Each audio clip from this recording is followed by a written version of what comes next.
l'armée française assiégeait Puebla.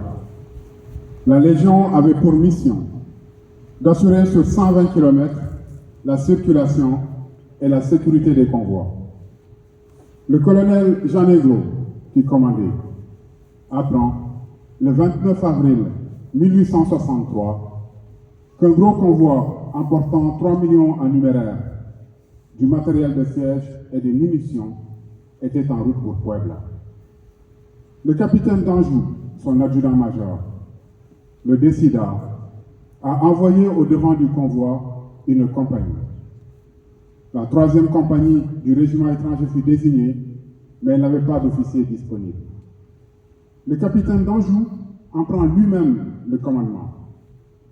Et les sous-lieutenants Modé, porte-drapeau, et Villain, payeur, se joignent à lui volontairement. Le 30 avril, à 1h du matin, la 3e compagnie, forte de 3 officiers et de 62 hommes, se met en route. Elle avait parcouru environ 20 km quand, à 7h du matin, elle s'arrête à Palo Verde pour faire le café. À ce moment, l'ennemi se dévoile et le combat s'engage aussitôt. Le capitaine d'Anjou fait former le carré et, tout en battant en retraite, repousse victorieusement plusieurs charges de cavalerie, en infligeant à l'ennemi des premières pertes sévères. Arrivé à hauteur de l'auberge de Cameron, vaste bâtisse comportant une cour entourée d'un mur de 3 mètres de haut, il décide de s'y retrancher pour fixer l'ennemi et retarder ainsi le plus possible le moment où celui-ci pourra s'attaquer au convoi.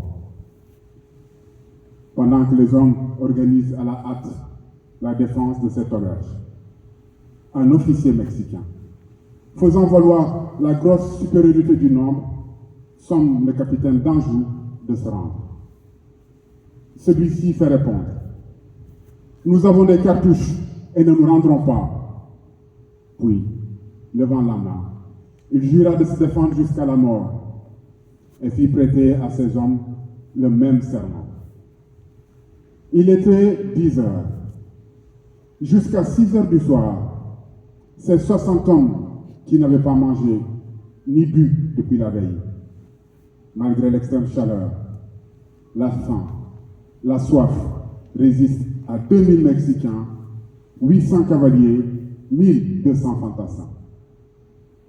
À midi, le capitaine d'Anjou est tué d'une balle en pleine poitrine. À 2 heures, le sous-lieutenant Villain tombe, frappé d'une balle au fond. À ce moment, le colonel mexicain réussit à mettre le feu à l'auberge. Malgré la chaleur et la fumée qui viennent augmenter leur souffrance, les légionnaires tiennent bon. Mais beaucoup d'entre eux sont frappés. À 5 heures, autour du sous-lieutenant Modé, il ne reste que 12 hommes en état de combat. À ce moment, le colonel mexicain rassemble ses hommes et leur dit de quelle honte ils vont se couvrir s'ils n'arrivent pas à battre cette poignée de braves.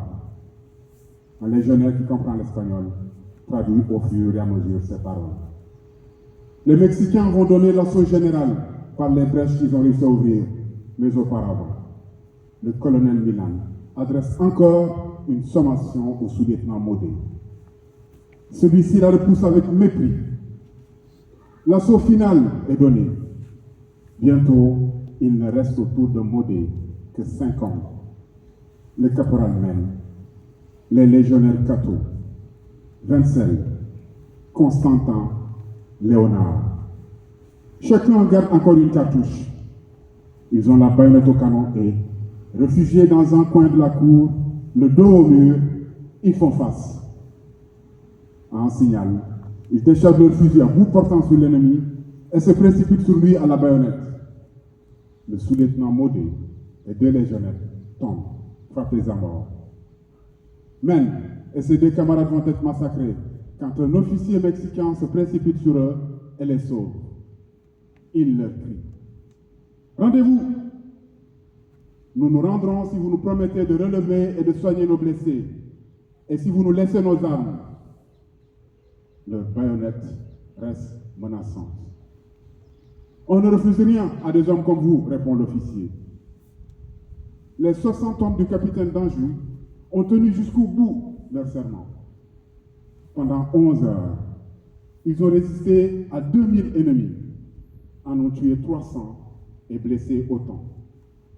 Ils ont, par leur sacrifice, en sauvant le convoi, rempli la mission qui leur avait été confiée.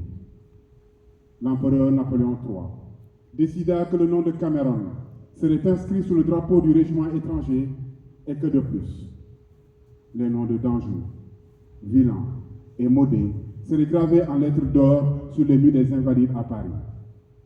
En outre, un monument fut élevé en 1892 sur l'emplacement du combat. Il porte l'inscription: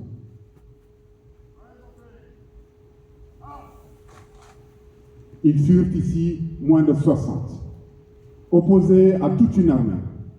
Sa masse les écrasa.